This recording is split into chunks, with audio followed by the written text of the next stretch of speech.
Hello. Good morning. Good morning. You ever have one of those mornings that just every little thing is to the camera not even being plugged in? Every little thing. Oh yeah. We got it figured out. So I think you and I haven't been in the same room at the same time in probably 10 years. Has it been that long? There were one or two times we ran into each other on or near a tennis court. I think you were just starting out I got sunlight in my face now. We're just starting out, kind of pushing I say pushing, kind of opening up the higher divisions in T2. Okay. You were looking at the open division, kind of trying to get some more 4-5 and 5-0 guys playing. Okay. I think that was last time. Which has gone pretty well. So Yeah, I'm looking forward to hearing all about it. We've got Bobby's going to join us in a little bit. He is working on, I'm logging in, says the host, I'm probably a security risk. Yeah, Bobby will join us closer to 9 o'clock, but I'll get us started and we'll chat a little bit. We've got a fairly slow start. We like to just kind of get to know each other, make sure all the settings are right, make sure everything sounds good, make sure all the lives are on, that kind of thing. Okay. And you'll tell me when we go live, or are we live? Or we are live. We are recording. Okay. None of it is. Most of the beginning rarely makes the podcast itself. So we'll crop out a lot of the "Hey, good morning. Do I sound okay?" kind of stuff. Gotcha. Okay. And I'll do more of an official introduction, letting everybody know who you are, with a quick intro when we do post-production for the podcast episode itself. Okay. The live is just for a little more fun for people who are wanting to see the whole thing and see how what the back end of a podcast recording looks like in a modern way, where we have the video and we have that beginning and say, okay, well, I'm going to cut us in and we're going to sound great when we get started. Right now, it seems a little haphazard. Gotcha. Okay. That way you don't have to come on and have we say, well, welcome Joel from T2, and all of a sudden you're having to be on your game. Gives you a minute to figure it out. Okay. And more importantly, me a minute to figure out the sound. All right, so we've got that. We have Instagram. I called an audible a little bit this morning. Let's see if I can change this a little bit. There we go. Called an audible a little bit this morning. We've been live on Instagram, kind of in a manual way, where I literally just point the phone to the computer screen, and also on YouTube. And YouTube, we're building that following, and we use it for video storage because it's free. Okay. In this case, we're going to target Facebook on the live instead of YouTube. In that case, that allows us to hit the 7,000 or so Facebook social follows that we have, more than the 9 or 10 we've got on YouTube. So hopefully this gives us a little better of an audience. And this morning I ended up trying to figure out how to do it all at the same time, and I decided to go down a technical rabbit hole. Definitely too late in the morning. Okay. But I definitely appreciate you being here. We've got our typical questions that we start with, and the first one, as you're probably expecting, is who are you and why do we care? So you're a fairly unknown entity. You personally are a fairly unknown entity in the tennis world. Evidently, you've done a pretty good job. I think Bobby Schindler had one picture that I found online, and now he has two, because unfortunately he's working with me. And it appears I've found you have 0 images of yourself online. So you've done a pretty good job, as you say, of working in the shadows, even though you've figured out how to create one of the largest tennis entities in the country.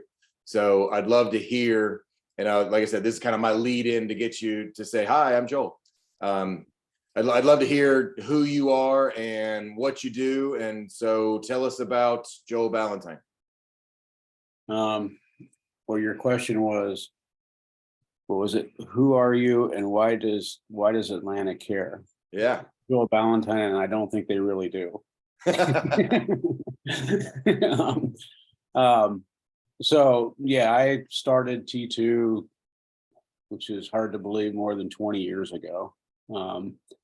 I'll give you a little bit of but anyway, I'm just, I founded the company. I still am involved in it, work with it a fair amount, but I'm not the day-to-day person. We have a whole staff of people that work with us, and we have an awesome staff of people that work with us, from accounting to but our customer service staff, which is the biggest group of people, but they really do a good job, and really take care of our customers pretty well. But we started T2. I think the first actual league was in 2001, if I recall, and it was a juniors league. So the very first league that we put out was a juniors league, and then we started with rolling it out to mostly to women's doubles leagues, and only around Alpharetta, only around the northern suburbs of Atlanta. And then we scrapped the entire website and rewrote everything, and rebuilt the website, which we've done a couple times now, because the original format of T2 really didn't work. But it's where the name came from, believe it or not. The original format was juniors played in a kind of like a tiny little mini Davis Cup type format, where they played, you and your another kid would be a partner, and they would play doubles against another team one week, and then play singles against them the next week. And that failed miserably. So they just couldn't get it figured out. It was incredibly hard to schedule, etc. And then we rolled out the junior singles league, and then the women's doubles leagues only around Alpharetta. And then from there we started just building, splitting the women's league into two, into working women and non-working women, which we call business women and weekday women, and then rolled out men's doubles, mixed doubles, singles, throughout the years, just in a probably a pretty organized process that we did it. We didn't do it all at one time. We really built a following with our core leagues, which were doubles, until we got that really established, and then really established in certain pockets in certain areas of town before we even rolled it out to different parts of Atlanta, etc. So, which was pretty important for our success. Similar to the success of Alta back in the 70s and 80s, where it really was a humble beginning. Right. Where it was, we do this one thing well. We tried something else. It wasn't great, but we found the thing that does work and do it here, and then slowly grow it. Where I think a lot of people come in and they have this take over the world mentality, and they just assume everybody's going to jump on board. Right. And it never works. Fortunately we were kind of at the right place at the right time as well, during the first Flex League for doubles in Atlanta, and kind of filled a niche, if you will, in Atlanta. And but you can't roll it out across the whole metro area. You can't roll it across all levels until you have enough people of the scale to be able to do it. We really did. I mean, this 20 years ago, when we were first starting it out, we had, we thought, anything past exit 10 on 400 was was so far away that no one would ever drive it. It still is. What are you talking about? Exactly. So people drive there, but that's now kind of a hub. I mean, I jokingly say it still is really far out there, but the tennis, I'm curious about do you have a map of where most of your people, I don't know any league that actually does this, maybe it doesn't exist, but where most of your players actually live? Yeah, I can,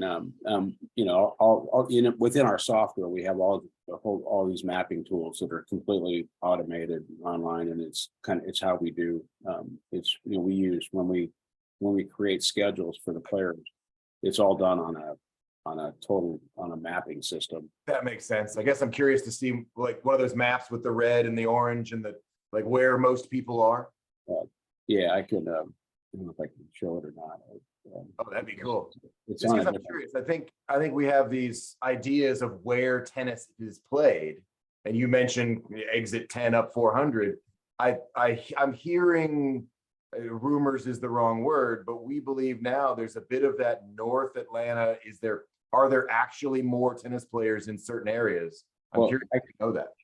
Okay, that's interesting. I don't know if I, because the actual mapping software is on a different, it's on a different laptop. But anyway, the one thing I do remember is, and somewhere I saved a picture. We don't have time today for me to go look through my archives, but I saved a picture of a map from back in like 2005 or something like that. And somewhere I have it. I'd have to go look for it. But the difference from 2005 to today, and we would probably be a great example to show how real estate has developed in Atlanta and where it's moved, because our league is played on predominantly swim and tennis neighborhoods, right?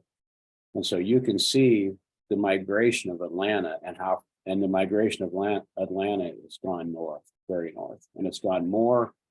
So if you look at the population of the map, it's really gone north, and it's gone probably more, it seems like, and I'm probably going to offend some people, but it seems like it's gone more up the 400 corridor than it has the 75 and 85 corridor. Even though that's grown a lot as well. But it's really interesting because when I look at a map, when we first started, again, I wish I could probably go find it. I know I have it somewhere, but when we first started, exit 10 on 400 was the end. That was where the world was flat. You would fall off. So, and I mean, that was where the world of Atlanta ended. And then if you went up 75 to about split between 575 and 75, that was really kind of the end of Atlanta, if you will. And up 85, a little bit to like about where Chateau Alon is, but quite a bit, probably Sugarloaf was probably as far out as it went. So if you think of that arc across the top of Atlanta from like maybe Sugarloaf to about Old Milton Parkway on 400 over to the like that split of 75 and 575, that was really kind of the end of Atlanta, with like, let's say that Old Milton Parkway would have been the top of the map. Today, that's about the middle of the, that's probably about, it's about the middle of the map. Anyway, so that's a little bit of like I said, we'd be a pretty good story. We could show you how the migration of Atlanta real estate's been developed, because that's where tennis is played. And I'll bet that's very proprietary and very valuable information. So I'll allow you to share that with me and Bobby separately.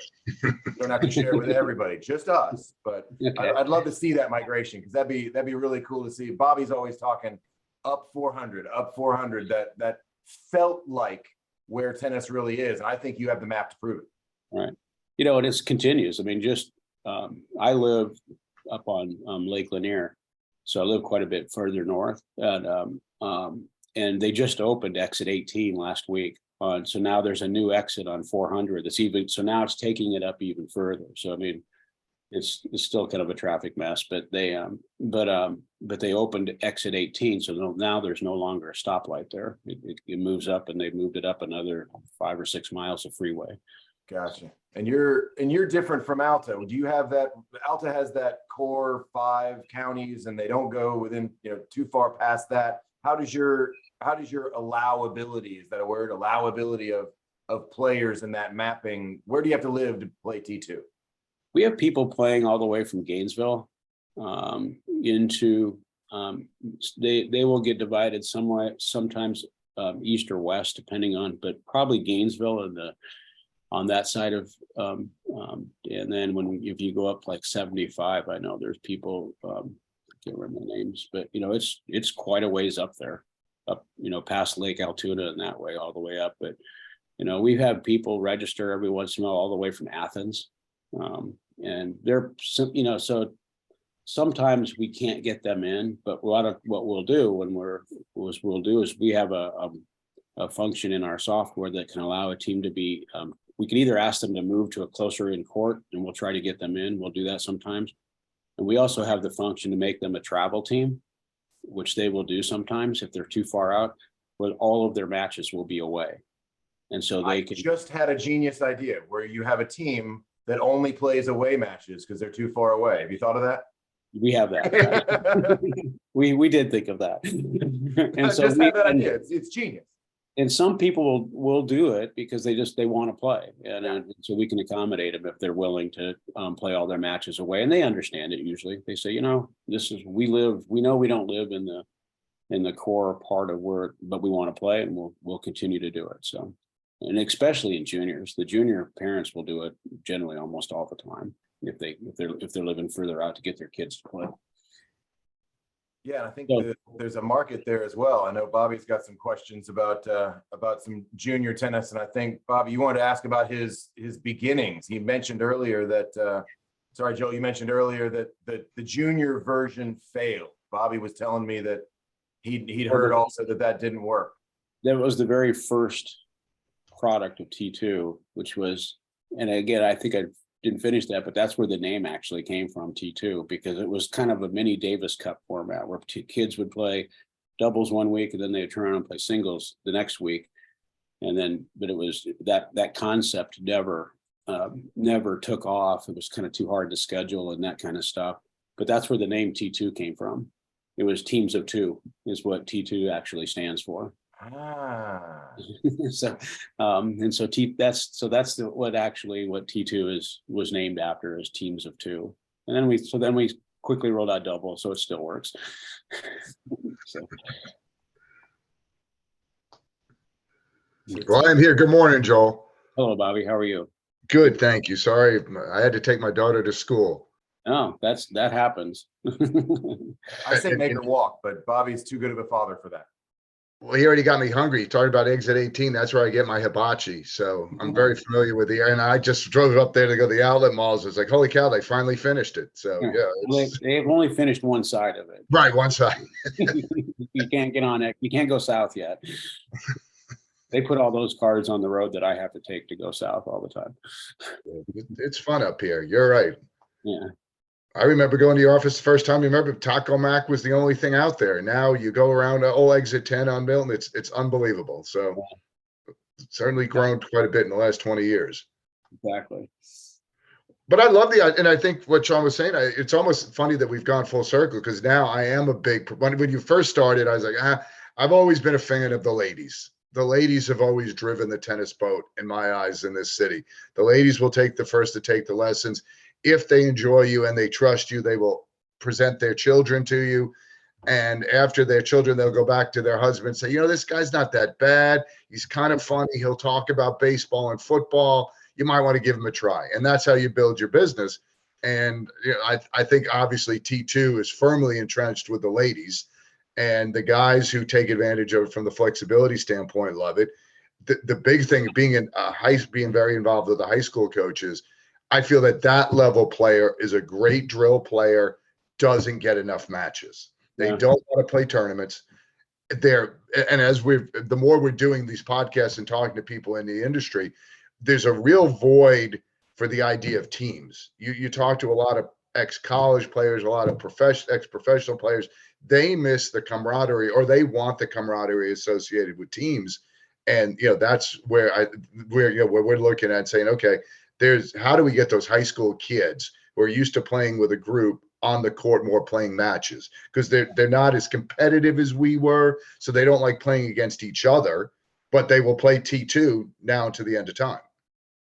I know one of the questions that you guys wanted to get to is, if we could change anything in the tennis industry, what would it be? Well, I'll come back to that. To exactly what you're talking about when we get to that. Well, and you brought up another great one, as Sean said, I'm a big believer of the 400 corridor. You probably have the evidence to present to the Truist or the Atlanta Open to say this is where your core player is. and yet there's so much resistance to moving that tournament. And I get it when one thing was, it was Truist and the building was right behind you, but Right. that's not the case anymore. And considering they're on temporary courts, why don't they move the temporary courts to exit 10 and make it something in conjunction with Avalon and sell that thing out? Yeah. I mean, it's interesting. I like that tournament, and I really enjoyed going. But since they moved it downtown, I've never been again. Yeah. I went to it probably every year when it was out, where it used to be at what's it called? It's Lifetime now. It used to be called Yeah. Racket Club of the South. It was there, and it was at Atlanta Athletic Club. I probably went every year when it was there, and I really enjoyed it. But since they moved it downtown, I haven't gone, probably a little bit out of laziness, but it's just difficult, it's to get down there, and it's a pretty good hike for me to get down there. And so anyway, I kind of miss it. I always enjoyed the tournament. So I got to meet Isner one time, and he's literally 1.5 feet taller than I am. So, so, I mean, all I remember is I got to meet him, and I sat pretty close to the court when I was watching him play, and watched how great a doubles partner he would be, because he fills the entire box of the doubles of whatever side he's on the doubles court. I was just watching that, but anyway, we regress. So, Sean, did you guys get into, and I apologize, I couldn't pull it up for the majority of my trip back. You talking about how good a tennis player Joel is. That this is not just Joel likes to be in the shadow. So he didn't start out and say, "Hey, I'm Joel, and I'm a very great tennis player." And then he doesn't operate that way. So Joel, he wasn't just Bobby tells me you could play. You mentioned in your bio that you played in high school, went to the University of Nebraska. Did you play in college? I walked on for one semester and got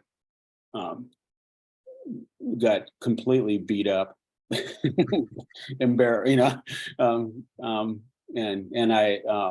I think my dad at that point said, "I think it's probably time that you maybe go spend a little more time in the books and study." But I walked on. I probably wasn't going to make the team, but I got a hit with. I knew one of their players pretty well, who I played with as a junior quite a bit, and the coach and etc. I was kind of a sparring partner for the team. They had Nebraska's Division I, right? Yeah. Yeah. So that was walking bad. on and hitting with those guys is no small feat. I'm gonna date myself here, but way back when that was, when I was in college, when they didn't have, just electricity was just came out and all that kind of stuff. But that's when they started recruiting guys from Europe pretty heavily. And the kids that came over from Europe were basically professionals coming over here to play. And so us, small town Nebraska guys who played tennis on, a city park with all my buddies, I wasn't going to make it, but I hit with them a little bit. It was fun. And then I kind of actually stopped playing for a while during the college years. No, that's not true. I played like in the intramural. They didn't have club tennis back in those days, but you had intramural. So I played that some amount and fair amount of that. It was fun. I think I won a t-shirt. Well, I enjoyed reading your bio, Joel, because usually I'm the brunt of the old age jokes. Okay. So I was like, well, we're relatively close in age, and I figured I could probably narrow it down if I just went through a history of Nebraska football. So, Right. as far as how do you feel about Turner Gill and, the fumble Ruski? So I was like, okay, we can get close to when he graduated from college just by what he references with Nebraska. Because, you guys were pretty good back then at football. They were really good back in those days. It was fun. It's kind of been sad to see now we're the poster child for hiring bad coaches, I think. But or I don't know if they're bad coaches, but it hasn't worked. But Hasn't worked, yeah. It hasn't worked. But yeah, I think I said as a joke, and which is a true story, is I went to every home game from when I was probably about 6 or 7 years old till I graduated till I left college. That's a true story. I didn't miss a single game. That's phenomenal. Every home game. And so, yeah, they were really good back in those days. That was, the Tom Osborne era when they were, I think that my daughter went to Alabama, and she graduated around 10 years ago, 8 years ago, something like that. But Nebraska was kind of the Alabama of college football. When she went, she kind of experienced the same thing that I went through in a different world. But they were, I think every year I was in school, they were ranked #1 at one point. So it was fun, but times changed. And you mentioned your daughter. I haven't asked about family, kids. You said been married 30-something years, and I've been married for way longer than anyone should probably put up with me, but for 37, I have a daughter. She's a nurse at Scottish Rite for Children's Healthcare of Atlanta, and have a brand new grandson. His name is Graham, and he's 10 months old. And last night I was actually the official babysitter, because when they have me babysit and her husband is when they've reached the bottom of the list, that no one else in the family is available, will do it. And they said, okay, we'll get grandpa to do it. We'll get dad to do it. And so I got to spend the night with him last night. It was most enjoyable. So yeah, so I just have one daughter, and then my parents and family still lives in Nebraska. Congratulations on the grandson. That's fantastic. Did your daughter play tennis? I mean, did kids Yeah, grow she up does. in the tennis world, right? She does play tennis. She and both her and her husband do. They play mixed together. Do they play T2? I mean, Oh yeah. Do they get free access because they know somebody, or they still got to pay like everybody else? I make her pay, I think. There you go.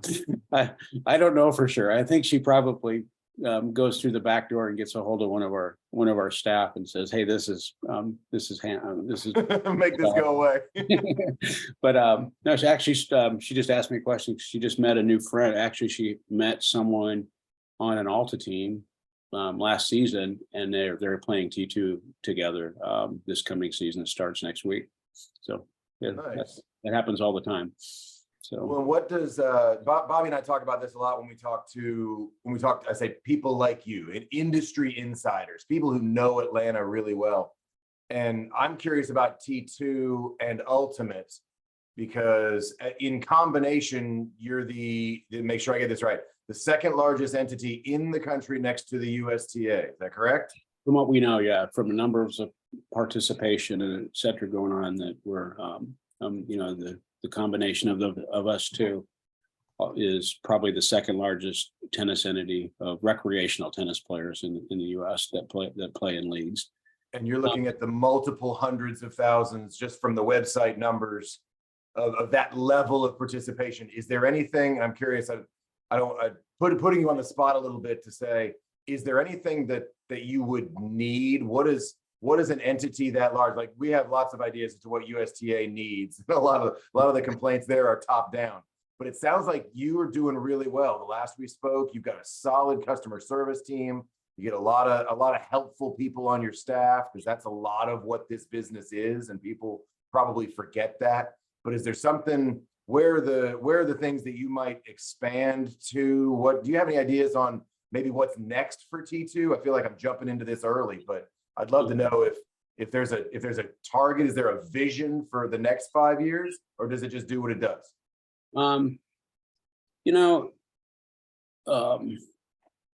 As far as expansion goes, we're very, I don't know what I'd say, diligent. I don't want to say cautious, but we only go into markets where we know that we can provide a good product and a good, and that we will, and there's a need. And there's also in the flex league, our leagues are flexible scheduling leagues. It takes a pretty big tennis market for it to actually work to begin with, because there's people that come and go, and that don't play every season and that type of thing. So it takes you usually a pretty large metro area for it to be supported, because it's operated very differently than the team leagues. So what's next is currently we're making some improvements to the websites. There's actually both websites are being rewritten again, and that's probably to the player, to our customers, that's not really that big a deal, but it's time, because some of our software is operated on older platforms, and you just have to do that every once in a while. So that's a pretty big deal to us, is upgrading the core software that it's running on, and then that will take us out for the next 10 years or so, and we'll be done with that. We'll be done with that on more technology. And one of the things that will be an advantage to players is a lot more mobile friendly. Both the Ultimate and T2 websites are semi-mobile friendly now. They work fine on iPhones. They work fine on phones and tablets and stuff. But the software was not written in mobile friendly. We've adapted it as best we can, but now we need to take it to another level. So that's being worked on behind the scenes right now. And it's a big project. But it's something that needed to be done. Again, that's not something that the players will see an immediate impact, but once we get the mobile stuff, they'll be able to. It'll be more user friendly on phones and that type of thing. So that's going on. As far as expansion goes, we opened Philadelphia a year ago, 2 years ago. Of course, right. No, it was before that, because we opened Philadelphia as a market, which is as far north as we've ever gone. And of course, then the pandemic came right out, and our timing was great. But that's gone pretty well. We continue to do a lot of growth and marketing work and et cetera in all of our Florida markets, and that continues to be a good product and a big challenge down all the Florida markets. We operate, those don't know, in probably every city in Florida, every major city from Jacksonville to the whole Southwest coast, from Tampa all the way down through Fort Myers, Miami, Orlando, et cetera. So that continues, and the whole Southwest Florida has been a challenge this last year because of what happened with Hurricane Ian, because we lost a ton of tennis courts down there. It's almost all clay, and all the clay courts are out in the middle of the Gulf now. Yeah, Fort Myers is not the same. 150-mile-an-hour winds just takes that clay stuff and just sweeps it right out into the ocean. So Sean, since we have really good questions, I just want to give, and I apologize if you went over it, but I doubt you did, because as Sean told me last night, he said, Joel, you're the second most unidentifiable person on the web next to me. He said, there's 2 pictures of Joel. He said, which, compared to, I said, no, my daughter's 17. I said, we take 1 a year. So there's probably at least 10 pictures of me on the web. But, and if you listen to any of our podcasts, you'll hear repeatedly, you and I have been in the same space for 25 years together. I reference everybody. The only company that I've seen successful and sustainable with an outside tennis idea has been T2.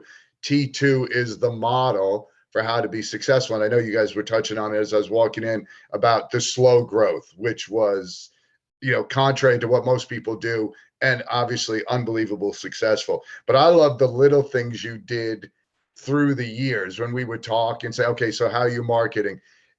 You do, the majority of your marketing was loyalty marketing. So you went out and bought a t-shirt firm and a tchotchke firm to be able to do that. You're imposing, not the traditional things that you think of. So you've always been so ahead of everybody in that capacity, which again speaks to how well you do. And that's why we're so interested in seeing where you think it goes. But the other one that early on, I remember you did surveys.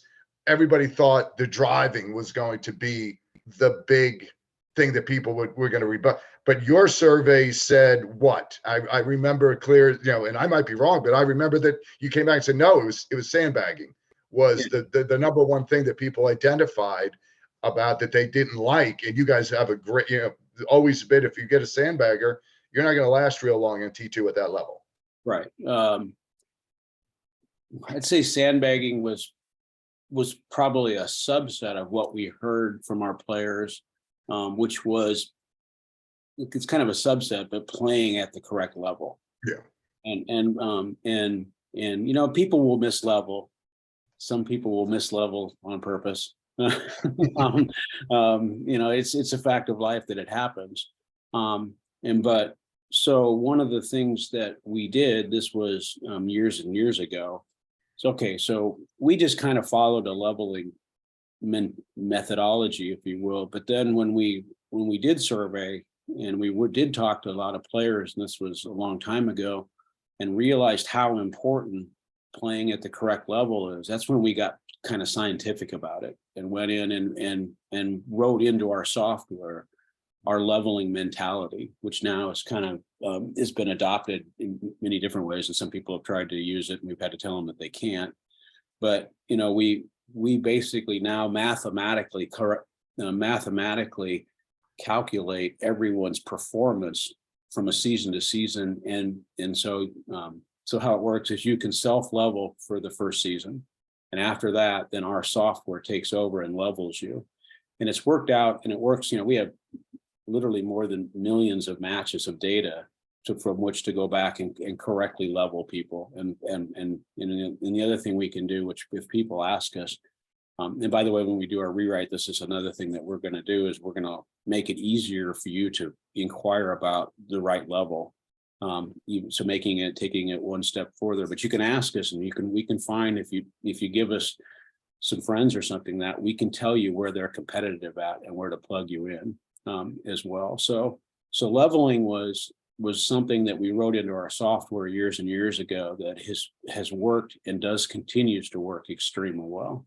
And so we're moving through the level. And the other thing that it allowed us to do, which is pretty unique to T2 and to Ultimate, and this has to do with numbers of people that makes it work as well, is we're the ones that started and continue to have the half levels. So we can make our leveling more granular. So we adopted by name the NTRP, the 3.0, 3.5, et cetera. But we actually started the half levels, which is 3.5 minus, 3.0 minus, which makes it more granular. And so we have, is it 11 levels or 12 levels? Can't remember. So anyway, 11 or 12 levels that people you can graduate up, or you can move your way down too. And I think we're the only one that can actually fill the half levels and make it work, which puts people even closer in a closer competitive with each other. So that's worked really well. And Ultimate has, it was interesting that Ultimate did a very similar calculation effort, and that was actually before the two of us came together as one company.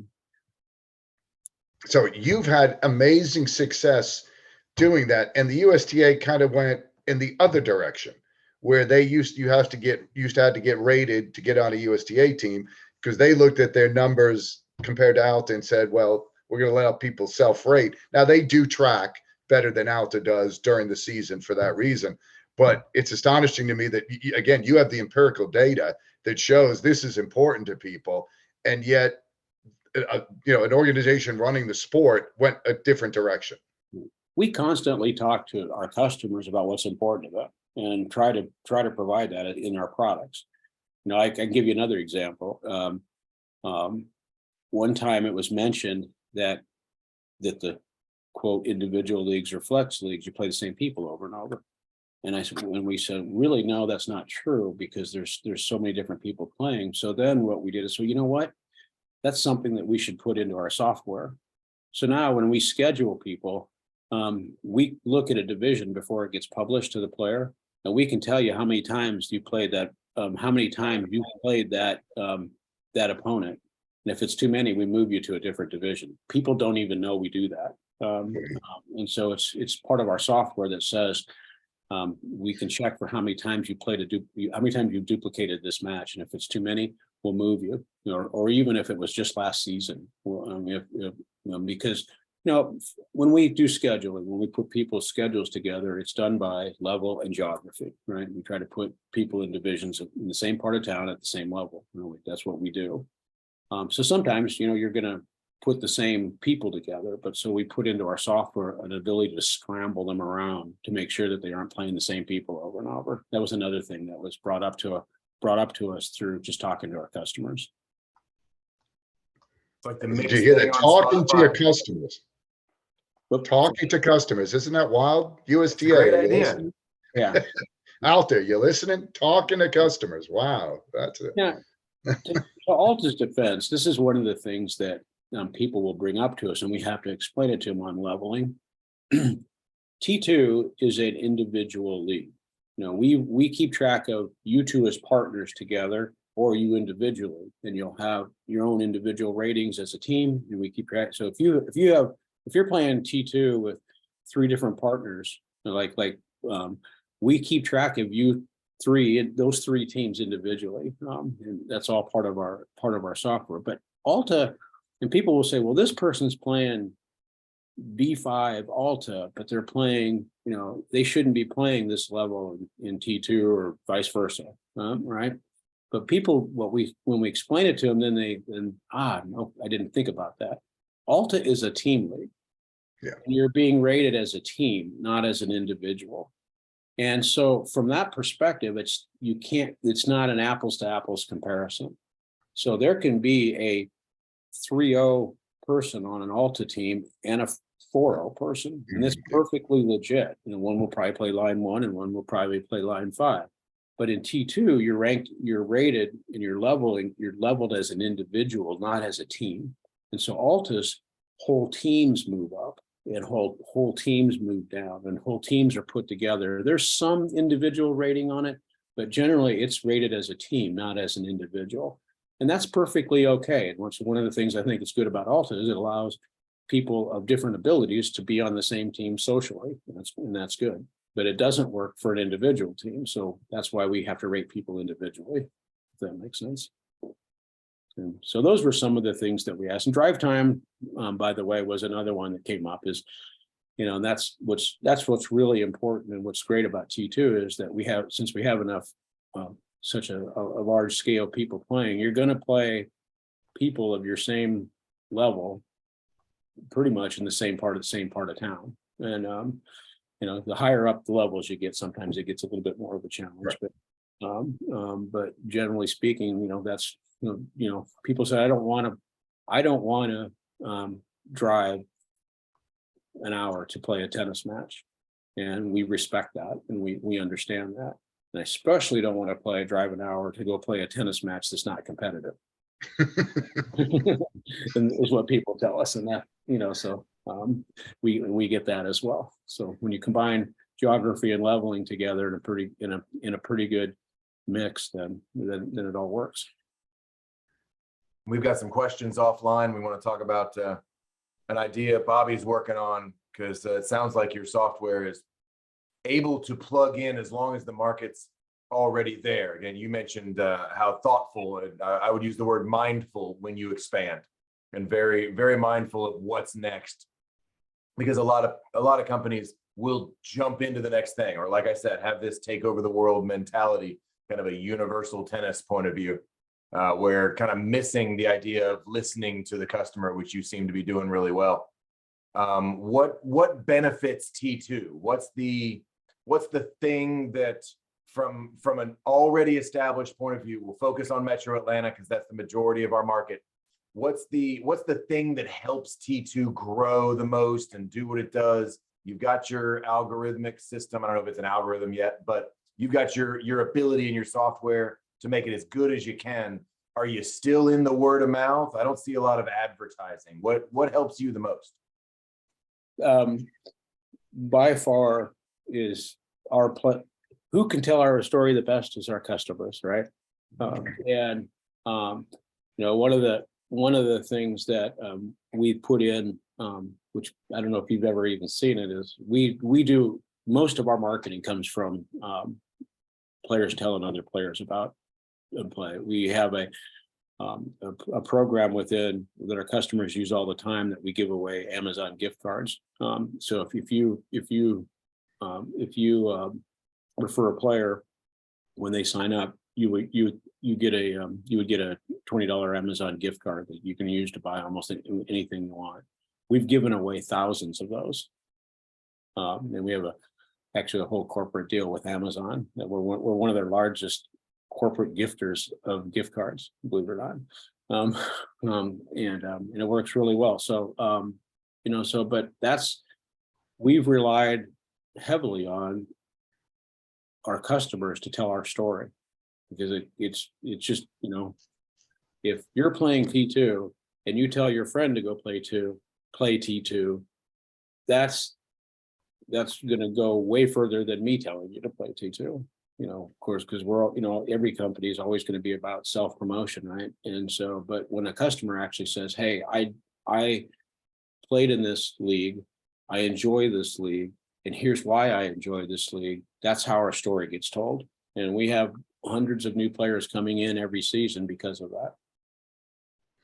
Well, it's fun, Joel. And again, going back to, we've been in the same space a long time, and Joel through the years has been very kind to share a lot of the behind the things that make T2 special and make it work. As I said, the loyalty programs that he developed, the fact that one of his biggest expenditures was mailing these loyalty products to his customers. But the one thing that I have not heard, and this is a cultural phenomenon that you have created in Atlanta, which Sean will tell you, I try to figure out what is the next, is the car magnet. That was genius. It literally, and then maybe my daughter wasn't in the right space at that time. But everybody now does a car magnet. You were the first car magnet, and you would see that everywhere. And like you said, there's your customers speaking to the loyalty, but that's a cultural phenomenon. That was a good idea. I will say that was, one of the, we're actually, it's kind of funny because we just started sending out now window stickers instead of car magnets. And one of the problems we're having is cars now aren't being made with steel anymore. And so so like I went out, it was my someone that works for us, and we said, how come you don't have a car magnet on your car? She goes, I don't know, I've just never put one on. So we went out, stuck on the back of her car, and it fell right off. Because the back of the car is aluminum. And so cars aren't made, so there's, car magnets don't work as well as they used to because of that reason, because, people, they're not making cars with steel anymore. But so we came out with window stickers, but I'm not sure people are liking them, to be honest with you, as much as the car magnet. So we're gonna continue to put out car magnets, and they can put them on the roof or whatever. But yeah, that was a good idea. It was just basically, one time we said, when people win something, let's let them be proud about it. And so division winners car magnets we started putting out, and they people were proudly displaying them, and it turned out to be a pretty good decision for us. Well, the bag tag is a little more echo chamber, right? We all walk onto the court and we all say, hey, I want a match. Hey, I want a match too. And we're all kind of talking to ourselves. The car magnet is a display everywhere you go. It's fantastic. Yeah. And I want to do guerrilla marketing.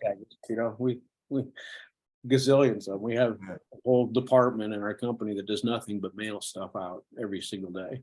Where they're constantly mailing out every day. All right, Sean. So I think he's set up. Now I want to ask him where we go in the future. Now I'm interested in what the future holds. Part of it's more of the same. When I think about the future, I always think about the present, which is, continue to do a good job. I think our software and scheduling and all that stuff, we're scheduling our spring league today, actually, or this week, and so which starts next week. The amount of detail that we go through to make sure people have, because when we schedule people, that's ultimately the product, right? That's what gets delivered to them.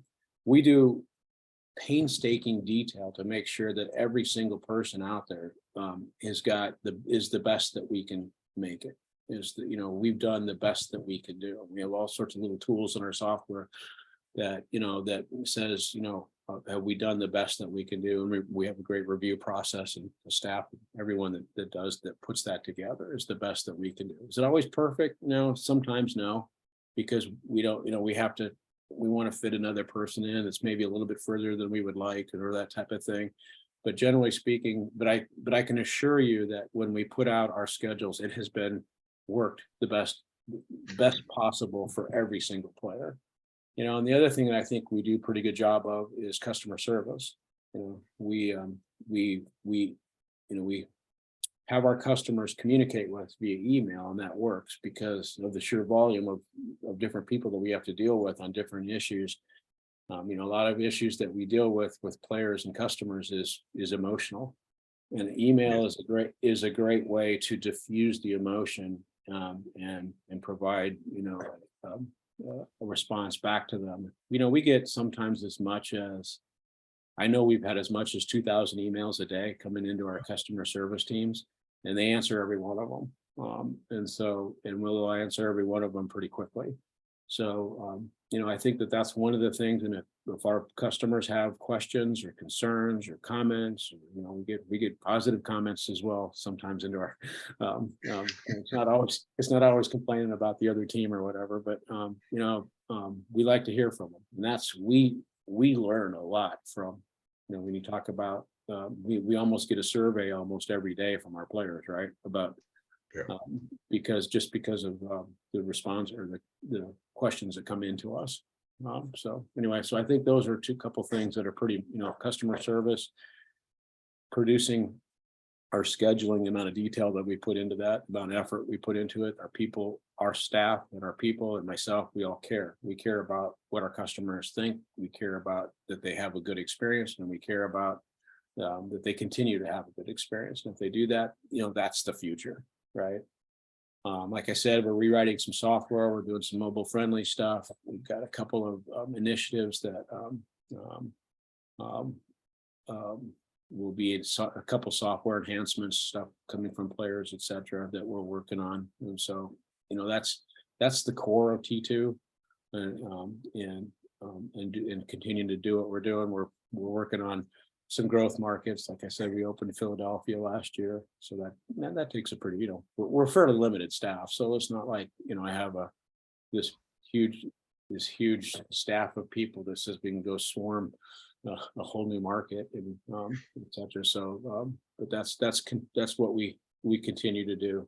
I'm going to answer one question that everybody asked me, that you guys will probably ask me. It's my next question. Go ahead. Is Pickleball. Right. Yeah. I will answer. I knew you were going to ask that, so I'm going to answer it ahead of time. We're a tennis league. We've looked at it. We think about it. We toss it around here and there, but at the end of the day, we're a tennis league, and we do tennis really well. And tennis, by the way, is strong. It's doing well. I know that since COVID, the T2 product we've grown. We continue to grow, and we can, so that's kind of what we do. Pickleball is not played the same way T2 is played. Pickleball is a group gets together, you play pickup, or you play a round robin type match, and then you go home and play. That's not how T2 is played. And so I don't know. And so we look at it, we think about it, but at the end of the day, we always kind of come back to is, we're a tennis league, and that's what we do, and we do it well, and we're going to continue to do it well. Pickleball is a great product. It's a great sport. I get the attraction of pickleball. It's easy to play. It's easy to learn. It's quick. It's fun. But it's a different product than what we do, if that makes sense. So, if you read my mind, so that I guess a lot of jokes there. It doesn't take long. I understand. But no, you're exactly right. I think, and this take it from a different angle, because people ask me, well, what's wrong with, what would you say if you had something to complain about T2? My complaint always goes back to, I truly believe when we met and this success, I thought you'd someday be the tournament director of what, let's say, truest, and the sky was the limit. And you sit there. So I think it's out of respect and admiration that here's a company that did something so well. We want you to go into other things and do that equally well other places. So, it's a backhanded compliment when people say, well, why aren't you doing pickleball? Well, because we want you to, because you've done this so well. That's the expectation. That's what we want to deal with. Same thing with the tournaments. Like I said, I said, Joel's going to be the tournament director. If he wants to be, he will be the tournament director someday. And, it didn't matter. Well, you said why. And obviously you're hugely successful. Why would you want to take on something even, but I think it's a compliment, really. Everything you've done is so well that we want you to do more. Yeah. So, well, thank you. But, we do what we do well. And, like I said a minute ago, we're a fairly small company. We're limited in staff and what we do. And so, and I like it that way, to be honest with you. I like, when we hire people, and I you can go talk to some of our staff sometime, but, I've always said to them is, who the person is that works for us is more important than their, sometimes than even their skill level. We can teach you the job. What's important to us is, do we want to work with you? Do we want you as part of our team? And we emphasize that all the time, because we're a small group, pretty close, talk to each other all the time. We have to live with each other, if you will. And so that's always been important to us. And so, anyway, so, but that's, we're in the tennis business, and that's the space that we're good at. We know it. And if you try to expand and go off into different directions that I think I came out of a big corporate world, and you see people trip up over themselves all the time by not sticking to what they do and do well. So that's just one of my philosophies. Plus, I'm getting old and tired, and I can't do it. So, there's only so much I can do as well. And that Grant's is going to get worse once they start really walking and running. I have a 3-year-old, and forget it. All I do is chase him. So yeah, he just started crawling. So you got about another year before it really gets interesting. Right. Well, Bobby, you were asking about, I think, conversation. Bobby, you had a question about Atlanta specifically, from Joel's opinion about the uniqueness of Atlanta. Was there something there you wanted to talk to him about? Well, I mean, he can speak on it if you want. If you're listening, I think it's obviously the density of the number of players contributes. Let me take it from a different standpoint, Joel. Outside of that, what do you see in the tennis experience for your players outside? I mean, obviously Florida's similar, that I would imagine predominantly HOA driven. I'm alert, Sean's talking about is the difference we see nationwide between how it's so HOA driven here, as opposed to, as you go to the Northeast, it's more clubs. And a lot of these leagues and stuff that role is fulfilled by the club, other places. Yeah, actually, Florida is a lot more club than you think about it, than you think as well. But Atlanta is totally unique. And it's probably the closest that I've seen to Atlanta is Charlotte a little bit, and Denver, believe it or not. Where we operate leagues in Denver as well. There's a lot more neighborhood type tennis. But even in, like, for example, even in Denver, the neighborhoods will be more like a windward, where they maybe have 10, 15 courts in a big neighborhood, and maybe neighborhoods around them will share some a little bit larger facility. But the 2, 4, 6 court neighborhoods, with 2, 4, 6 tennis courts in every neighborhood is very unique to Atlanta. I don't think there is another city that's like that. And this will be interesting. This goes back years and years ago. I was traveling to, I don't remember what it was another city where we were expanding to, and we were going around and doing our marketing show and talking to people and all that kind of stuff. And I was sitting in the hotel in the morning, and I got a real estate brochure, right? And I said, what's the difference between, I was with somebody that worked for us, says, what's the difference between this brochure here in Atlanta? So we were paging through it, And it basically, the brochure was all about the houses. Our house is nicer bedrooms and better this and better that and that type of thing. And in the back corner of the magazine or the last page or something, there was this little tiny blurb about amenities.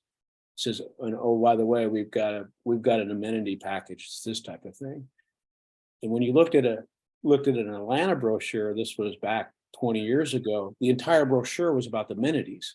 We have the best, we have a new pool, we have swim, we have tennis, we have all these amenities. And oh, by the way, we sell houses as well, you know.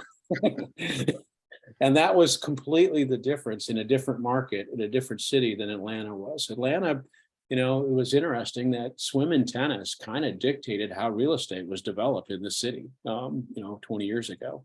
And that's not the same. That's not the case in other markets. If that makes sense. So it's very unique. You know, I'll give you an example in Denver, which is not too much smaller than Atlanta. It's in a similar size. We're played in probably about every tennis facility in Denver, and it's about 100. There's about 100 different courts facilities that T2 has played on in Denver. Atlanta is like 1,500.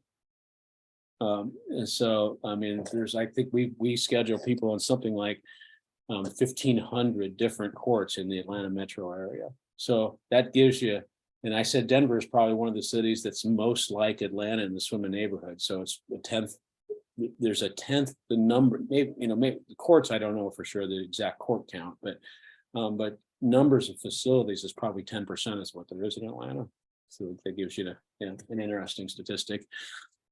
Well, and you mentioned the amenities, and that's a good segue. We were having a conversation. I say, my wife and my stepdaughter on the way home, and we were talking about pickleball, and we were talking about tennis, and I was talking about the conversation coming up with you. We weren't sure. I think everybody's kind of dancing around the pickleball question right now.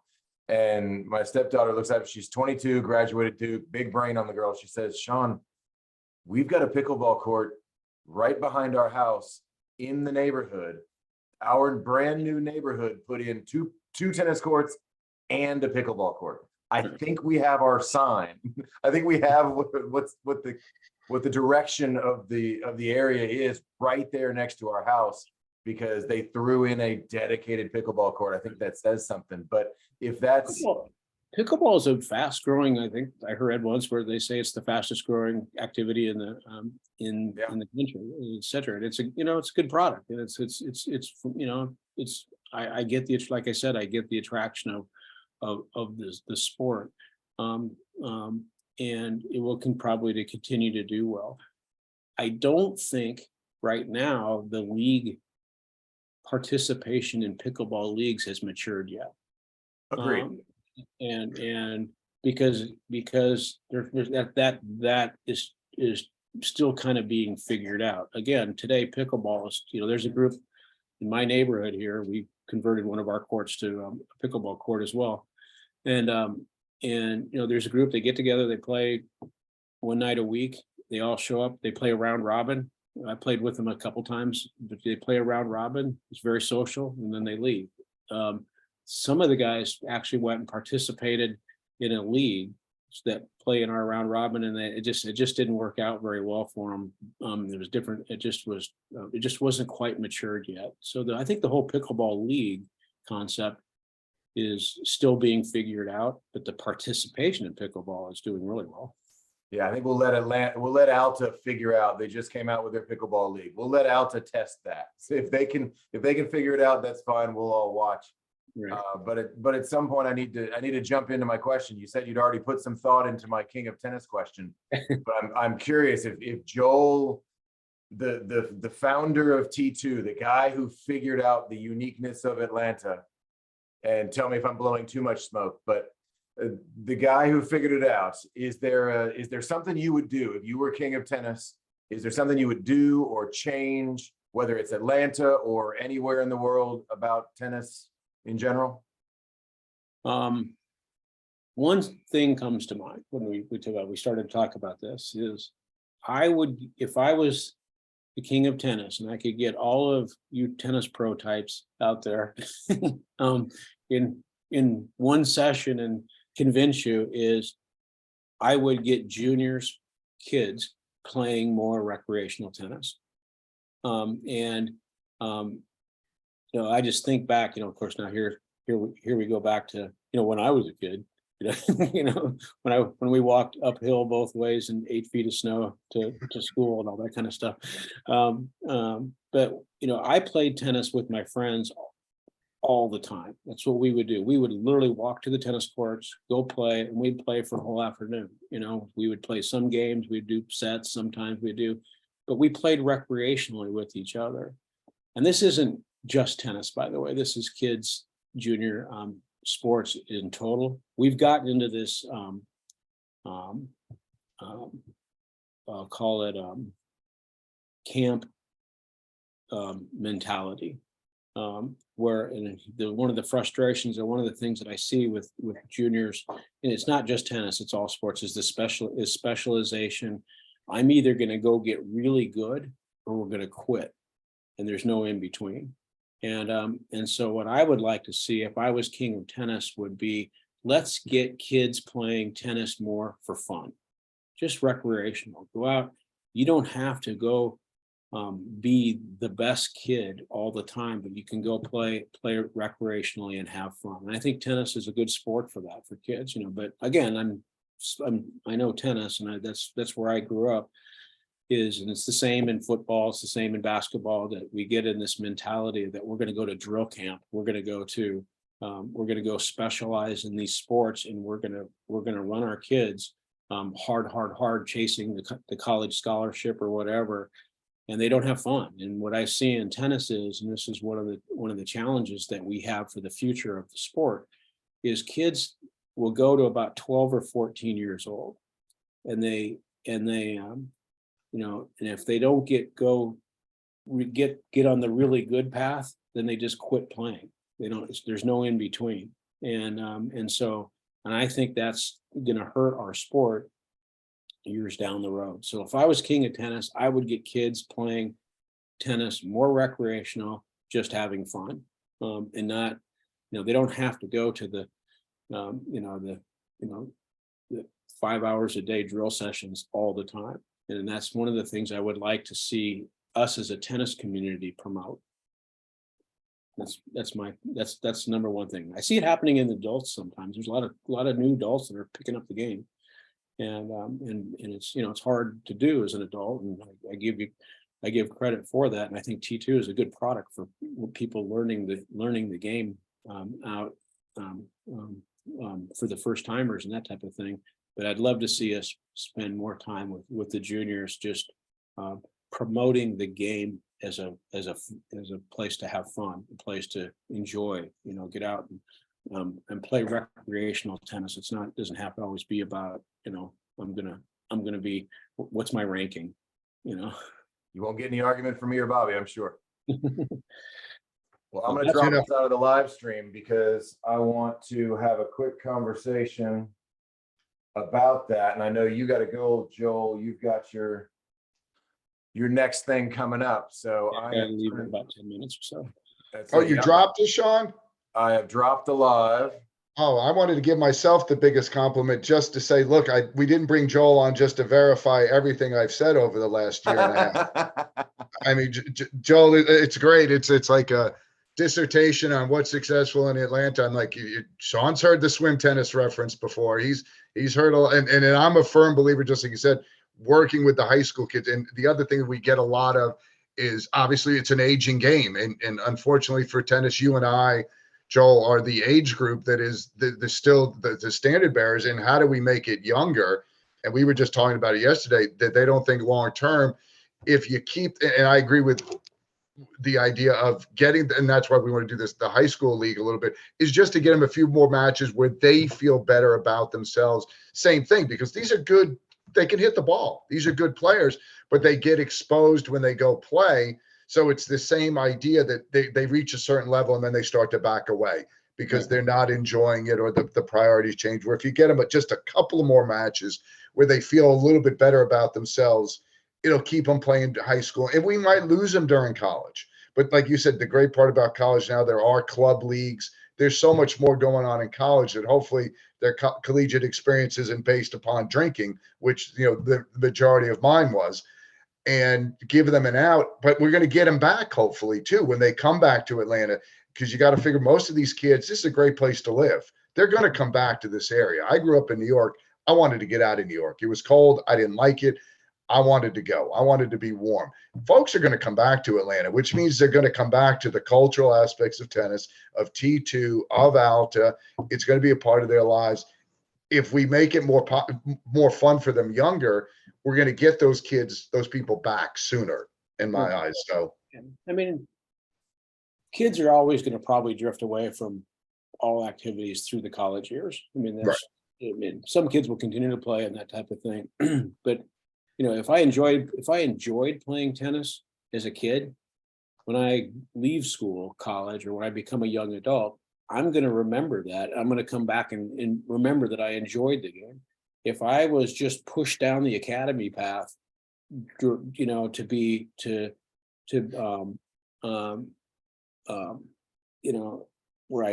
it wasn't fun, I'm going to remember that as well. And so some kids are going to go down the academy path, and they should.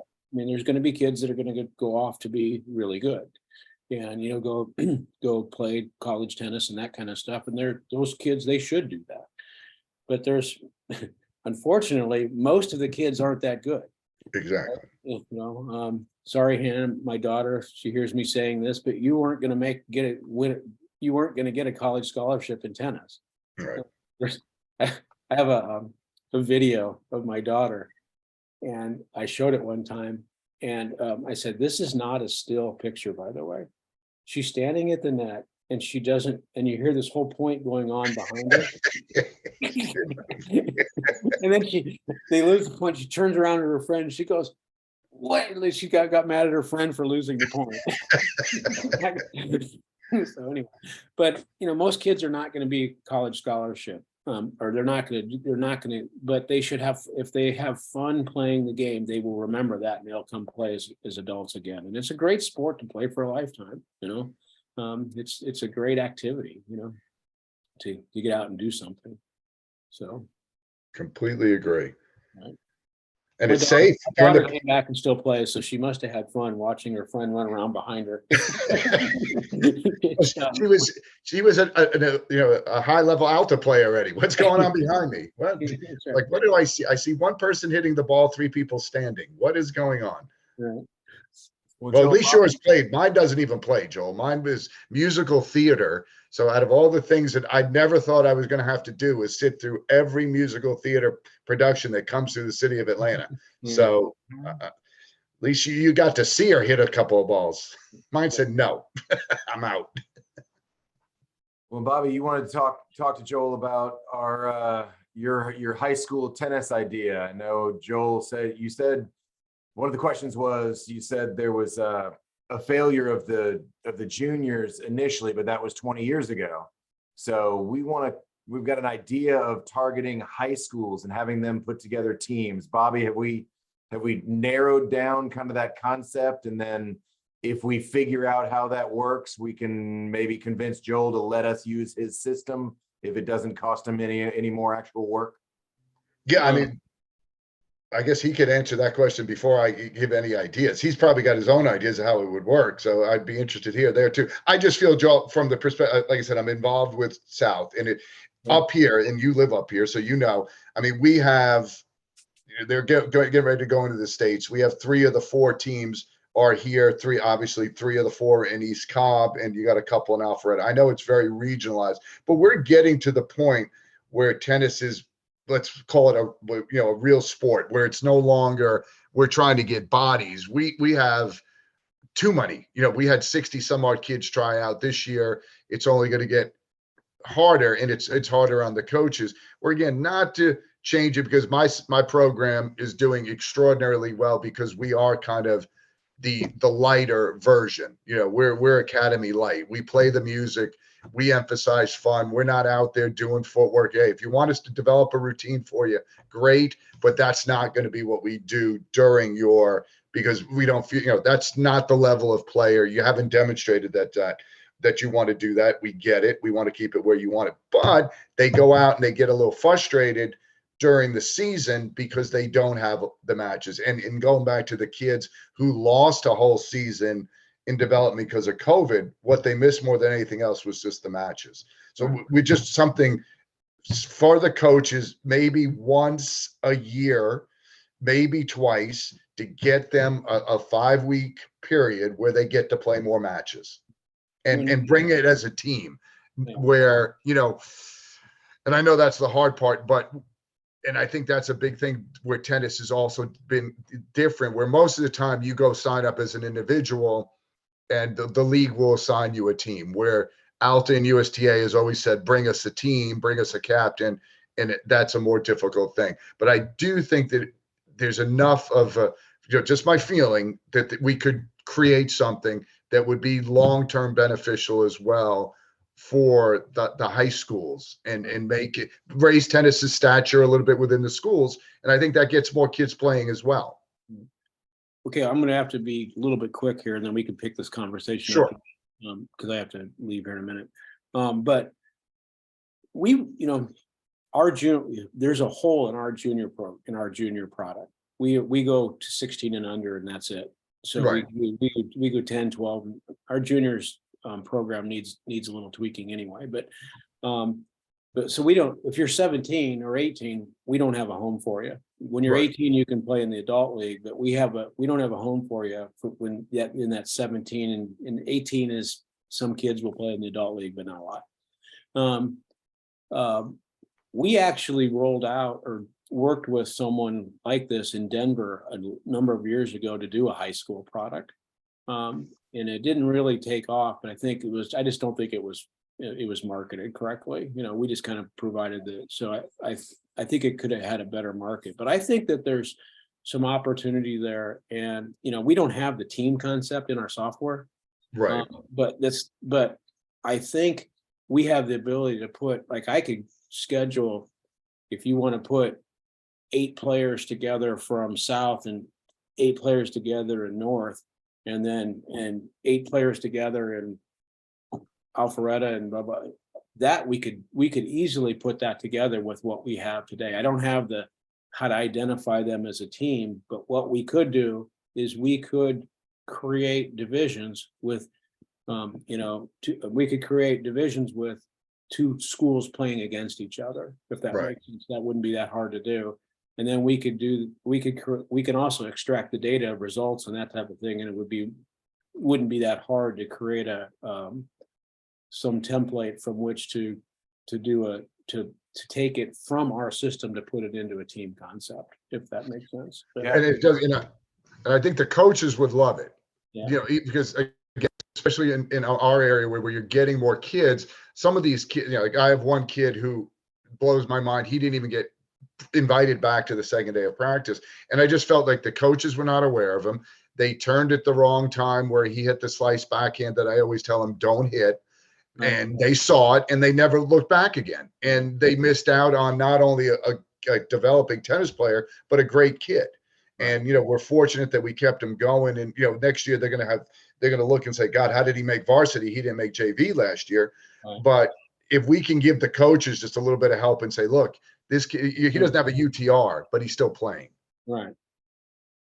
Results, etc. So yeah, I'd be interested in making that work. I always kind of have a soft spot for the kids playing anyway, and I think, you know, it goes right back to what I was just talking about. Get kids playing for more Yes. fun, and We're all in for that.